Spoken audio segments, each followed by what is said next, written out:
Nos destaques do Panorama CBN de hoje, eu conto para você que Bolsonaro usa a reunião com embaixadores para fazer novos ataques sem provas às urnas eletrônicas e ao TSE. Na economia, São Paulo e Minas Gerais anunciam a redução do ICMS sobre o preço do etanol. E você costuma receber muitas ligações? O Ministério da Justiça suspendeu as atividades de 180 empresas brasileiras de telemarketing, que são ligadas às instituições financeiras e operadoras de telefonia. Panorama CBN. Olá para você que está ouvindo o Panorama CBN. Eu sou a Juliana Prado e vou te contar em menos de 30 minutos tudo o que foi notícia nesta segunda-feira, dia 18 de julho de 2022.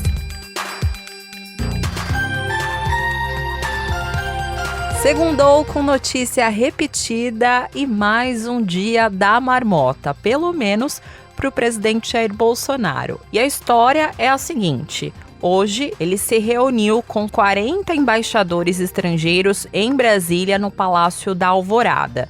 E o objetivo dessa reunião foi para fazer uma apresentação técnica em PowerPoint sobre o sistema eleitoral do nosso país e também sobre as urnas eletrônicas. E o presidente do Tribunal Superior Eleitoral, Edson Fachin, recusou o convite de Bolsonaro. Ele disse que não poderia participar por causa do seu dever de imparcialidade. Lembro você que o presidente Jair Bolsonaro é pré-candidato à reeleição. E isso não pegaria nada bem. E nesse encontro, hoje, Bolsonaro usou essa reunião para, sem provas, fazer novamente ataques às urnas eletrônicas e colocar em dúvida o processo eleitoral brasileiro para esses representantes diplomáticos. No discurso dele, Bolsonaro voltou a fazer acusações infundadas sobre a segurança e a confiabilidade do sistema eleitoral brasileiro.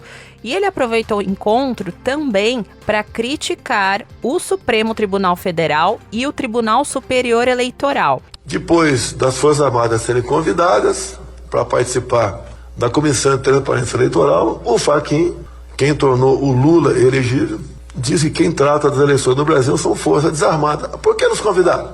Achavam que iam dominar as Forças Armadas? Será que se esqueceram que eu sou o chefe supremo das Forças Armadas?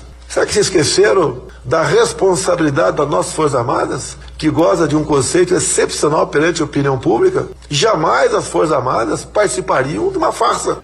Vale lembrar que o sistema brasileiro eleitoral é reconhecido como um dos melhores no mundo todo, tem auditoria e também é super transparente. E a lista de embaixadores presentes nesse encontro não foi divulgada. Do lado do governo participaram dessa reunião os ministros Paulo Sérgio Oliveira, que é o ministro da Defesa, o ministro Augusto Heleno, que é do Gabinete de Segurança Institucional, e Ciro Nogueira, da Casa Civil. Além disso, o general Walter Braga Neto, que é ex-ministro da Defesa e supercotado a vice na chapa de reeleição de Bolsonaro, também esteve presente. E aí você deve estar se perguntando por que os embaixadores foram a essa reunião. Segundo o colunista da Globo News, Valdo Cruz, os embaixadores que foram convidados por Bolsonaro para essa reunião foram alertados por seus países a não reforçar a tese do presidente sobre as urnas eletrônicas. Segundo representantes de embaixadas em Brasília, os embaixadores foram à reunião com o objetivo de relatar a seus governos qual foi o tom dessa conversa.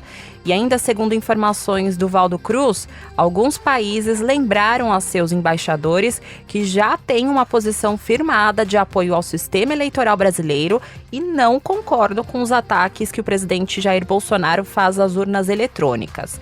Por isso, segundo um diplomata, o presidente acabou pregando no deserto e foi ouvido apenas por aqueles que têm posições semelhantes à de Bolsonaro. E eu reforço aqui para você o papel do TSE, que já desmentiu várias vezes todos os argumentos de Bolsonaro e ele nunca apresentou provas das acusações mentirosas que ele costuma fazer sobre o nosso sistema eleitoral. Inclusive, a organização da reunião de hoje é vista como uma resposta de Bolsonaro ao encontro de junho do ministro Edson Fachin, presidente do TSE, com os representantes estrangeiros. Ele convidou convidou observadores internacionais e nacionais para acompanhar o nosso processo eleitoral desse ano, como já é de praxe. Para encerrar esse assunto, também trago informações da jornalista e colunista da CBN, Andréa Sadi, que apurou que essa reunião faz parte da estratégia de Bolsonaro de levantar suspeitas sobre o sistema eleitoral para, numa eventual derrota, contestar o resultado das urnas. Além disso, a reunião também serviu para desviar o foco das crises do governo. Aproveitando que eu estou falando sobre o presidente Jair Bolsonaro, hoje ele conversou por telefone com o presidente da Ucrânia, Volodymyr Zelensky. Bolsonaro ainda não se pronunciou sobre essa conversa, mas Zelensky sim. Ele defendeu no Twitter que os países apliquem sanções à Rússia por causa da guerra. No tweet, o presidente ucraniano disse que informou a Bolsonaro sobre a situação no fronte da guerra, ou seja, o que realmente está acontecendo, e ressaltou para ele a importância de retomar as exportações de grãos da Ucrânia para impedir uma crise global de comida. E essa conversa aconteceu dias depois de Bolsonaro anunciar que o Brasil pode começar a receber óleo diesel da Rússia em até 60 dias. E até por isso que chama muito a atenção o presidente Bolsonaro não ter falado nada por enquanto sobre esse encontro com Zelensky. E tinha até uma expectativa para que ele falasse, porque na semana passada ele chegou a dizer que teria uma solução para pôr fim à guerra e disse que, se fosse perguntado, daria uma opinião sobre esse conflito na Ucrânia. Só que até agora o que se sabe é que desde o início da guerra ele tem adotado uma posição de neutralidade, mas ele tem criticado com frequência as sanções impostas à Rússia. No início do mês, ele disse que as punições não funcionaram. As eleições nem começaram direito e o TSE já está de olho nas fake news que já estão rodando as redes sociais. E hoje o ministro Alexandre de Moraes, que é vice-presidente do Tribunal Superior Eleitoral, inclusive ele vai ser o presidente do TSE durante as eleições, determinou que sejam retiradas do ar mensagens publicadas por apoiadores do presidente Jair Bolsonaro com fake news sobre o ex-presidente Lula.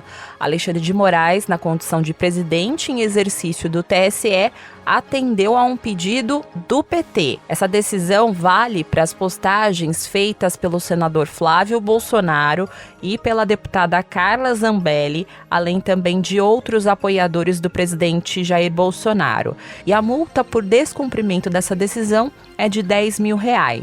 E no pedido que foi enviado ao TSE, o PT argumentou que a disseminação de fake news busca convencer os eleitores a não votarem Lula nas eleições deste ano. Uma das postagens com fake news relaciona o PT e o ex-presidente Lula ao crime organizado. E outra publicação com fake news associa o partido ao fascismo e ao nazismo. Na decisão de hoje, Alexandre de Moraes escreveu o que ele tem dito em discursos recentes, de que a liberdade de expressão não permite a propagação de discurso de ódio.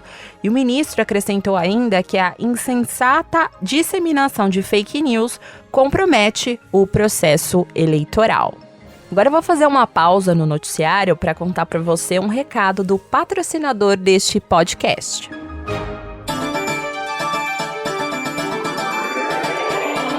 O modelo analógico full service de grandes companhias está ficando para trás. Isso porque o mercado está fragmentado por causa da transformação digital e inovação, que está sendo impulsionada pelos novos hábitos do consumidor. Mas você deve estar se perguntando, como se inserir na transformação e evoluir digitalmente? Bom, o BV acredita na inovação aberta e no poder das parcerias para criar valor para os seus clientes, parceiros e para a sociedade. O banco trabalha com a mentalidade de que as melhores ideias e soluções nascem da combinação da solidez de empresas tradicionais com o dinamismo de empreendedores digitais. sempre com confiança e transparência, oferecendo serviços mais acessíveis, com melhor atendimento, o que resulta em um consumidor muito mais satisfeito. Para saber mais, acesse bancobv.com.br. Panorama CBN.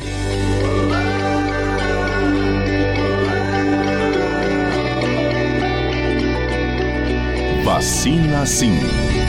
Voltando ao noticiário, eu tenho uma informação maravilhosa. Ao menos 6 capitais começaram nesta segunda-feira a vacinação de crianças de 3 anos ou mais contra a Covid-19. E as cidades são Fortaleza, no Ceará, São Luís, no Maranhão, Belém, no Pará, Boa Vista, em Roraima, Manaus, no Amazonas e Salvador, na Bahia, assim como o Distrito Federal. Além delas, o Rio de Janeiro continua a aplicação da vacina em crianças de 4 anos. As de 3 anos devem começar a ser imunizadas na quarta-feira. E essa mobilização de algumas capitais aconteceu porque na sexta-feira o Ministério da Saúde recomendou aos estados a ampliação da vacinação ao público infantil. O Ministério orientou que os governos usem as doses que possuem em estoque, mas disse que está em tratativas para fazer a compra junto ao Instituto Butantan. E provavelmente você deve estar estranhando que São Paulo não está nessa lista de cidades que já começaram a vacinar, né? E tem um motivo. Tanto o governo como a prefeitura da capital paulista aguardam o envio de novas doses pelo Ministério da Saúde para iniciar a imunização desse novo público. Isso porque os municípios de outros estados que começaram a vacinar estão usando estoques remanescentes.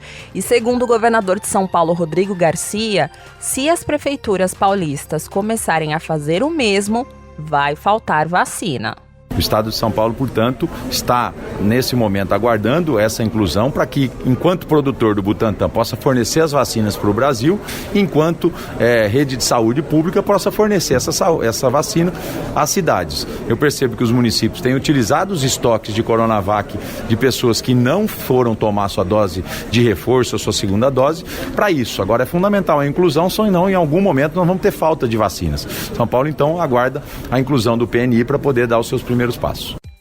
Já o secretário estadual da Saúde, Jean Gorenstein, diz que São Paulo precisa receber 2.400.000 doses do Ministério da Saúde para começar a vacinar as crianças acima de 3 anos. Nós precisamos que o Ministério insira essas vacinas no nosso Programa Nacional de Imunização. Aí, a segunda etapa, a tratativa entre o Ministério e o Butantan com relação ao quantitativo de doses. E a partir de então, nós saberemos a logística do Butantan para podermos ter a nossa programação. Mas para isso, nós precisamos de imunizante. Nós não podemos, de forma alguma, frustrar as expectativas pais, mães e responsáveis para a imunização. Já o prefeito de São Paulo, Ricardo Nunes, disse para o nosso repórter Vinícius Passarelli que a cidade também vai esperar a disponibilização dos imunizantes da Coronavac. E somente após a formalização da intenção de compra é que o Butantan vai definir se vai produzir as vacinas ou se vai importar os imunizantes da China. E esse processo pode levar até 45 dias, segundo a Secretaria Estadual de Saúde de São Paulo. Na economia, eu tenho uma boa notícia para quem mora em São Paulo e em Minas Gerais, porque os governos dos 2 estados anunciaram hoje uma redução do ICMS sobre o preço do etanol. E para você ter uma ideia, em São Paulo, o corte foi de 13,3% para 9,57%. Então, com isso, a redução nas bombas deve ser de 17 centavos no preço médio cobrado por litro. Aqui no estado de São Paulo, o preço médio que é praticado é de R$ 4,17 o litro, segundo a Agência Nacional de Petróleo, Gás Natural e Biocombustíveis. Já em Minas Gerais, a redução foi de 16% para 9%, o que deve gerar uma redução de 40 centavos. Lá, o preço médio do litro do etanol nos postos é de R$ 4,62, segundo a ANP. E vale lembrar que tanto o governador de São Paulo, Rodrigo Garcia, como o de Minas Gerais, Romeu Zema, são pré-candidatos à reeleição. E eles justificaram essa medida como uma forma de diminuir o custo de vida da população. E eles também disseram que essa ação vai dar mais competitividade ao setor dos produtores de etanol. E quem explicou isso foi o governador de São Paulo, Rodrigo Garcia. Nós produzimos metade do etanol de todo o nosso país, então nós temos milhares e milhares de pessoas que vivem da produção de etanol no estado de São Paulo. Quando você reduz o preço da gasolina e não vem acompanhado de uma redução do preço do etanol, você acaba perdendo competitividade e toda uma cadeia produtiva sofre com isso. Por isso, a redução desse ICMS, que deve custar nesse segundo semestre cerca de 300 milhões de reais de redução de arrecadação. De acordo com o governo de São Paulo, o impacto nos cofres do estado vai ser de 563 milhões de reais em perdas de arrecadação até o final do ano. Já Minas Gerais não informou o impacto financeiro dessa medida. E aí você deve estar se perguntando, quando é que isso vai começar a entrar em prática? Então, vamos lá. A redução do valor no litro do etanol deve começar a ser repassado para as bombas dos postos de combustíveis nos próximos dias. O presidente do Sincopetro, que é o Sindicato do Comércio Varejista de Derivados de Petróleo do Estado de São Paulo, explicou que a redução na bomba depende dos distribuidores e das usinas. Segundo ele, os estoques dos postos duram cerca de 3 dias e para que o preço do litro caia, é necessário que os postos comprem novos estoques, já com desconto do imposto aplicado. Quanto tempo vai demorar para chegar na bomba? Tudo depende da minha distribuidora. Isso sempre tem que levar em consideração que o posto não é sozinho no mercado. O posto é uma cadeia, né? Tem lá os usineiros, o governo que tinha parte de imposto dele que era colocado está baixando. O que acontece?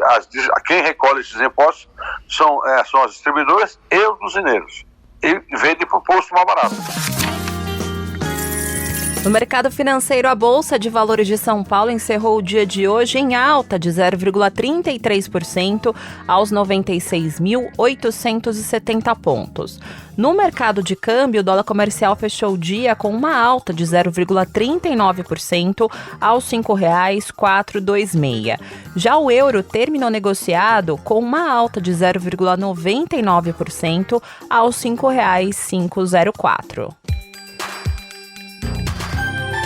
Você costuma receber muitas ligações de telemarketing? Infelizmente, eu costumo todos os dias.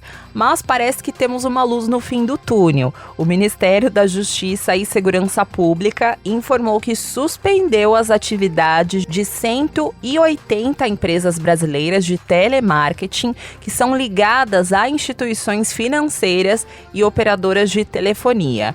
O objetivo é colocar fim àquelas ligações que oferecem produtos ou serviços sem autorização dos consumidores. Essa ação é da Secretaria Nacional de Defesa do Consumidor, que é ligada ao Ministério, com o apoio de PROCONs de todos os estados e do Distrito Federal.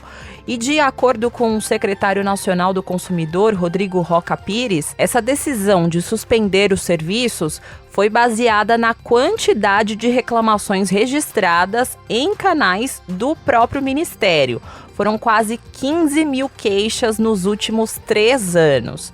Mas o secretário lembrou que essa ação é cautelar e vale apenas para o telemarketing considerado abusivo, ou seja, que não há o consentimento das pessoas para essas ligações. Já as empresas que já tiveram relação com o consumidor podem continuar entrando em contato. As cobranças, as empresas que já tiveram ou têm alguma relação de consumo com determinada pessoa física ou jurídica, podem sim continuar fazendo seus chamados, desde que não seja feito de maneira inoportuna ou vexatória. Mas as empresas que obtêm os dados, sabe-se lá como, de determinado consumidor, ficam proibidas em todo o território nacional, de procederem aos chamados que não tenham sido expressamente consentidos pelo titular do direito, que é o consumidor final. Mas essa decisão não deixou todo mundo feliz. O consultor jurídico e porta-voz da Associação Brasileira de Teleserviços, Cláudio Partarini, disse que a associação foi pega de surpresa com essa medida. E ele se queixou que não houve diálogo da Senacom com a entidade e argumentou que já existem outros meios de proteger o consumidor dessas ligações indesejadas de telemarketing.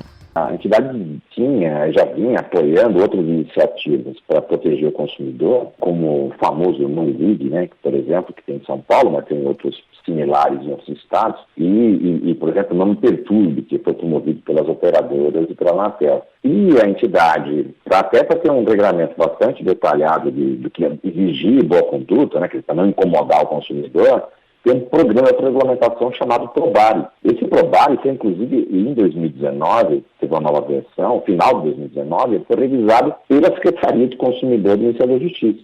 Para o porta-voz da associação, uma consulta pública deveria ter sido realizada antes da adoção dessa medida, porque na visão dele, as ligações são necessárias para induzir a competitividade no mercado. Apesar aí dessas queixas, essa medida já está valendo e as empresas que não cumprirem essa determinação estão sujeitas a multa que pode chegar a 13 milhões de reais. Segundo a Secretaria do Consumidor, em breve um canal de comunicação direto com a Senacom vai ser aberto ao público. E ele vai servir para denunciar as empresas que continuam realizando essas ligações de telemarketing abusivo após a aplicação dessa medida.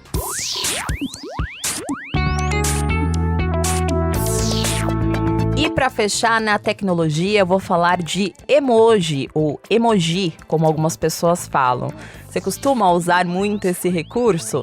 Eu uso bastante, várias carinhas felizes e corações. E você sabia que a carinha derretendo foi escolhido como o emoji mais representativo de 2022? Pois é, existe uma premiação que celebra e elege os principais símbolos usados na internet. E esse prêmio, World Emoji Awards, realizou uma enquete no Twitter para definir o emoji mais 2022. Então, primeiro, os usuários votaram para eleger os nomeados e entre eles a carinha derretendo, a carinha segurando as lágrimas e a bandeira da Ucrânia estavam nessa lista. E a disputa também incluiu emojis como aquele dinheiro que tem asas voando, a carinha de palhaço, esse eu uso bastante, uma bomba de gasolina e também aquele emoji que está escrito SOS, esse também eu uso bastante. E essa votação começou no dia 5 de julho e seguiu em um formato eliminatório até chegar à grande final entre a carinha derretendo e a carinha segurando as lágrimas. E aí só deu carinha derretendo com 54,9% dos votos. Segundo o Emoji Awards, o emoji da carinha derretendo é frequentemente usado de forma sarcástica e também para falar sobre constrangimento, vergonha ou uma sensação de pavor. E ele também pode ser usado literalmente para falar sobre o calor extremo. Agora eu vou ficando por aqui. Muito obrigada pela companhia de hoje. O roteiro dessa edição foi escrito por mim e a montagem e a sonorização são do Daniel Mesquita, o Dom. E você pode me encontrar lá nas redes sociais, no @Juliana_Deprado no Twitter e no Insta é só procurar por @JulianaDeprado. E também tem o e-mail que é o juliana.prado@cbn.com.br. E não se esqueça que amanhã tem a edição da manhã do Panorama CBN a partir das 7 horas da manhã com a Bianca Santos. Combinado? Beijos pra você e até mais!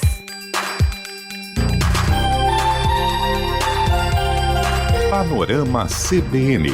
As principais notícias do dia em menos de meia hora.